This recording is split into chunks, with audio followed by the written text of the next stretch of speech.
Welcome to KPOV's Critical Conversations podcast, dedicated to featuring unique perspectives, challenging mundane thought, and questioning the norm. Listen at kpov.org, on YouTube, or on your favorite podcast app. Redmond isn't such a small town anymore.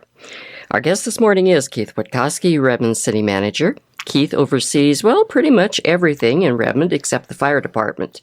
Welcome to the Wednesday edition of The Point. Thanks for your time, and thanks for coming all the way from Redmond. Sure, good to see you. Thank you.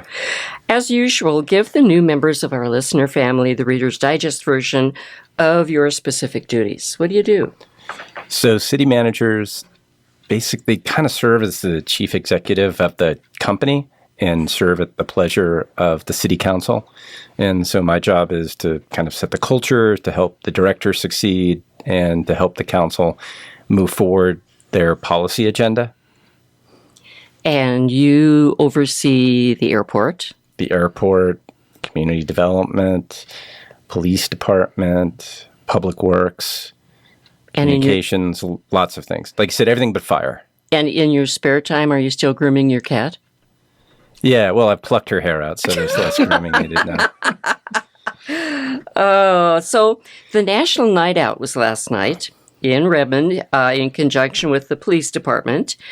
And typically the event is huge, the largest in the area. We were both at the Bend and Redmond Joint Council meeting. What did we miss out on? Well, yeah, this is, I think, the fifth year we've done this, right? And it's a national thing, and Lieutenant Peterson got Redmond involved in it. So it's actually like one of the happiest nights in Redmond. Like you're out there, kids are, getting to dunk the chief of police. There's hot dogs, snow cones. It's all free. That's a big deal. Precious Bird was playing. So, we get a few thousand people coming out between 6 p.m. and 8 p.m. And it really is. It's an incredible evening, and everyone's super happy. The police are out mingling and being real people. Yeah. Yeah, which they are. Our police are real people. But no, I know what you mean, because a lot of times you could see a police officer and automatically there feels like some kind of barrier, particularly if you've encountering them because you did something wrong. So it's just, it's like a giant picnic in the park with everything free. And it's not just the Redmond Police Department, right? It's the fire department, Deschutes County Sheriff. I never saw so many emergency vehicles. Yeah, people have hitched on to what we're doing. And Bend started it this year as well. So they had theirs from 4 p.m. to 6 p.m. last night. But ours was better. Of course. Ours is always better. Everything we do is better. Okay. So switching gears, whenever we have you on the show as a guest, I always ask for questions from our listening audience. This time we got a surprising number of questions regarding code violations, specifically individuals operating businesses, sometimes as many as 4 businesses, out of their homes with no permits to do so. John Roberts, Deputy City Manager, is the person who oversees code violations, and he reports to you. So what can be done to manage these violations? Who can homeowners contact with their complaints about traffic, litter, etc.? Well, some home-based businesses do have business licenses. They all should. So, and what you see is, first of all, let me answer your question. They can go to our website. If you kind of scroll over to code enforcement, you can submit your concerns, complaints, whatever it might be, reports there, and it'll go to our code enforcement department, and they can process it. But what we're seeing, if you step back a little bit, is you mentioned how we're no longer a small town, right? And we're close to 40,000 people. And there's a lot of areas that used to have a home surrounded by a few acres. And now density is coming. And so maybe somebody had a business and it was going fine for decades or a decade. And then suddenly there's houses, right? And multifamily housing next to it. And those people move in and they don't like the way, it's kind of been, and they're not used to it. And there's complaints. And so in some cases, people may be doing something that they don't have the license to do. In other cases, they do the license, but people just don't like it now that they're next to them. Gotcha. Switching gears again, you oversee the airport as one of your many duties. Lots going on out at the airport. Talk to us about new carriers and the long-awaited resumption, thank you God, of the RDMPDX flight. He is the one that actually approved that. We've got Zach Bass, who runs the airport, and his team have done a phenomenal job. And we work regionally to get more air service. So the Portland flight resumes in the end of November. It's on it'll be on a 5-month trial to see what the loads are like. And they intentionally picked winter because it's wintertime and the passes aren't great. So we'll get that flight back from Alaska. We've got Santa Rosa with Avelo Airlines. We're going to have Las Vegas starting up, which people are really excited about with Avelo as well. And then we're continuing to try and get some of these longer haul flights to places like Dallas next year. So a lot of stuff happening at the airport, a lot of activity. Passenger load is up like 17% at the airport, and yet in chatting with someone in the hotel industry last night, their vacancy rate is higher than last year. So are people just flying in and leaving Redmond? They're not staying here? Well, it's interesting. You and I didn't talk before about this, but our hotel motel tax, which is, so we get a share of like the room rate, it's up 11%. So we're not seeing a decline. I know it is mentioned in some of the media circles that Bend's seeing a little bit of a decline. Some of that is we've got the new Hampton Inn that opened 8 months ago. Finally. And it's doing really well. So we're seeing growth in hotel motel. And the flight, in terms of loads, airlines like to see a plane 85% filled.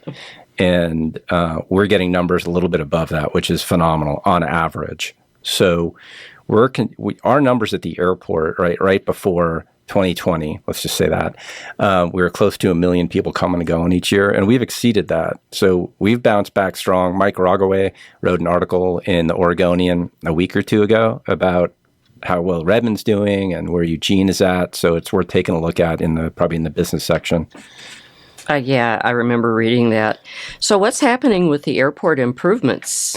Yeah, so we're in the final stages of design to expand the terminal. We want to basically double the size of it. The first phase would be close to $150 million, and it's going to lead to more carriers, right? So if you assume right now, 6, 7 parking stalls, maybe it's 9, we want to add another level onto the terminal, so you'd be going out those skyways. And what we're doing is trying to accommodate the demand that's there right now and obviously grow to the future. We're looking to try and get federal dollars for that. As we get closer to the design being complete, it'll be easier to get some of these billions that are available in some of these bills. We're going to have a meeting with Senator Wyden probably in October to talk to him about it and get his assistance to secure some federal dollars for the project. What are we looking at time-wise for that? Probably 2026, 2027 in terms of getting it complete. And we've got this first phase. We have the resources to kind of move forward with that. The total build-out cost would be closer to $250 or a little bit more. So seeing a lot of stuff going there. We're also seeing Zach is pursuing some partnerships on the north side of the airport to kind of refresh the general aviation and the hangars and expand that out there, because we're seeing a lot of demand for use of the airport, not just from commercial carriers, but private pilots as well. And fire planes. Seeing Yes. a lot of fire planes going overhead. So staying on the airport for just a few more minutes, in 2021, Redmond Airport was declared out of compliance with federal rules due to homeless encampments on in the runway protection zone, and stood the possibility of losing federal funding for their expansion plans. The area was to be cleared and fenced off this summer. Where are we on that project, and where have those campers gone? So the fence is just about ready to begin construction. It should be complete before October, probably well before October. We've built the road that would go around the inside of the fence, because what we do is when we build a fence, we have to patrol that every day, just like at the airport, inside of it, to make sure it's clear and the perimeter's safe, et cetera. So we've been doing outreach to the campers since probably April on a couple times a month to find out what their needs are, let them know that they're going to need to leave the area. And they're just down to literally a few, like 2 or 3 or 4. And we were working in conjunction with the county and service providers to help get people placed who want to be placed and get services. Some do, some would rather be outside. And but that outreach is going really successfully. So, as we mentioned earlier, last night was the Bend Redmond Joint Council meeting. It was the first one in many years. Before we get into the topics discussed, why so long since we've had a joint meeting? I think that this city council has a lot in common in terms of the issues they're looking at the Bend City Council. So it was just naturally time. We've talked about homelessness already. They're obviously dealing with it at a different scale.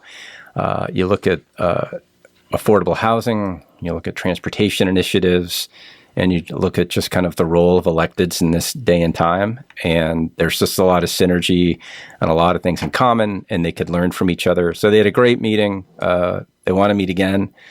And so it was They actually fantastic. want to go out to dinner. Yeah, they kept mentioning that. Yes, they can do that if they want to. I'd rather focus on the work, but I understand it. So first item, as you mentioned on the agenda, was the homelessness issue. Bring us up to date. What was discussed? What's Bend doing that maybe Redmond can learn from, or vice versa? Yeah, so let's start with the vice versa. So with Redmond, we've had great success partnering with the county. Last week, they approved leasing us 12 acres at no cost this is property that is just north of the Redmond Air Center, which is the fireplane kind of fire base you mentioned. And we're working with service providers to provide a tiny shelter village and a managed kind of RV camp on these 12 acres. And we've got money from the state kind of through Central Oregon Intergovernmental Council to pay for some of the infrastructure. So we'll be getting 15 tiny shelters up and operating by January 10th of 2024, with kind of the managed RV camp to follow in later in 2024 or early 2025. So we've had a lot of success. We're in a unique situation, a little bit more unique from Bend, where we have land just outside, on the edges of Redmond, which I think people are more comfortable with, and it doesn't impact residents, to be able to provide the services that need to be provided and give us the tools to encourage people, rather than parking on, say, streets like 17th in our industrial area, to find a different place to locate their RV and help our businesses as well. So with Bend, though, they've had a lot of success in partnering with Neighbor Impact, in partnering with Shepherd's House to acquire properties, to locate people into hotels, to pay for navigation centers, which is, What's that? Best way to describe a navigation center is it's a place for homeless folks to go to stay, but also figure out resources they need to accommodate their individual needs. And Eric King and his city manager there, and Mayor Keebler and the team have done a great job getting resources. They're a larger city, so they have more resources as well. So they're kind of doing things at scale. We're doing things at a different scale. But like you said, like everybody knows how close Bend and Redmond is. So even when you look at affordable housing, there's got to be synergies, and there's what we do affects them and what they do affects us. So we have to do things together, and together with the county as well. I found it interesting that Mayor Fitch called the homeless issue an emergency, both to the unhoused individuals and to businesses in the area. Explain. Yeah, so this is something that came up. There's this joint office, which I just talked about, synergy and the need to work together. So there's a board that has Commissioner Adair and Councilor Megan Perkins, Councilor Kat Zwicker, and others that are talking about that. We've been dealing with this for a long time, but it's reaching more of a flashpoint, and that we've got to not only make progress on these initiatives, but we've got to appeal to the governor and to the state to help them recognize, and I think they do, that not one size fits all. Portland's homeless problem in an urban setting is different than what we've got in Central Oregon, where there's, as everyone knows, a lot of sage and juniper.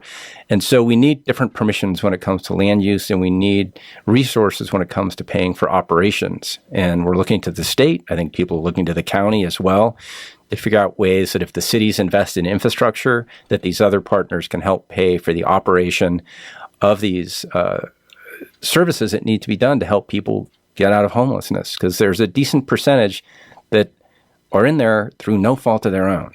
So, how is the homeless situation, though, affecting businesses? It affects businesses in terms of when you've got a public street outside of a business, and let's say you've even got that business that maybe has large vehicles that access it, and you've got a bunch of RVs that are parked there where people are living there on the public street, which we have limited ability to deal with at times,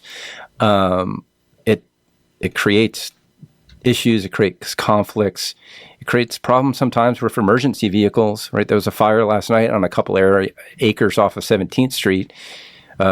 Emergency vehicles and fire were able to get there to put out the 2-acre fire, but you've got to have access to the right-of-ways, and you can't have this expectation that businesses should accept having a half dozen or a dozen or more or less RVs parked outside of their business for years. So what's happening with Oasis Village? I know they got a $975,000 grant. Where are we on the tiny houses? Yeah, so Oasis in the city went out on an application for this state resources, and $525,000 for utilities, $450,000 is to buy a community building. So we're moving forward with them and with Mountain View Community Development, who also would be kind of conjoined on those 12 acres out there. And we're having a meeting tomorrow to talk about how to move forward, getting the dollars invested, hitting the deadlines, and providing services to homeless folks. Also on the agenda last night, Highway 97. God, for those of us who have to travel this stretch of road, it's a pain and actually a hazard. What are the plans to improve this stretch of road and the anticipated dates for completion of the improvements? Yeah, so we had Gary Farnsworth, who runs ODOT's region out here, talked about a multi-year plan that they have to add center lane barriers that began last year and will continue through 27, 28, assuming the resources are there, and to put in these center line safety barriers from Bend all the way to U Avenue in Redmond. Because he mentioned last night, right, I think there were 288 crashes in the corridor, 53% were fatalities or injuries. I'm not a traffic engineer, so I can't do an armchair quarterback, but we all know that's a straight line road, which means maybe people aren't focusing. It's not like you have to navigate turns all the time and be really focused. So it's something that's been a priority to this city council, I know to the Bend City Council, to make that corridor safer. So it was good to see that ODOT is prioritizing it and moving forward with these safety improvements. Well, as per usual, the clock is ticking, but Keith, time's running short. In the last minute or two of our show, what thoughts would you like to leave our listeners with? Well, okay. It's interesting. I was listening to, you do the news section at the beginning, and I think just having an appreciation and looking at where we live in Central Oregon and what a beautiful place this is, and how while the population continues to grow, it's not actually that populated, and having people just take a breath now and then and realize where we live, realize that we might have our differences. We're all human beings in this, and we need each other to get along and be happy. Amen to that. Thank you for listening to KPOV's Critical Conversations podcast. To hear weekly interviews on important topics, please visit kpov.org/criticalconversations and follow KPOV High Desert Community Radio on Facebook, YouTube, and your favorite podcast app.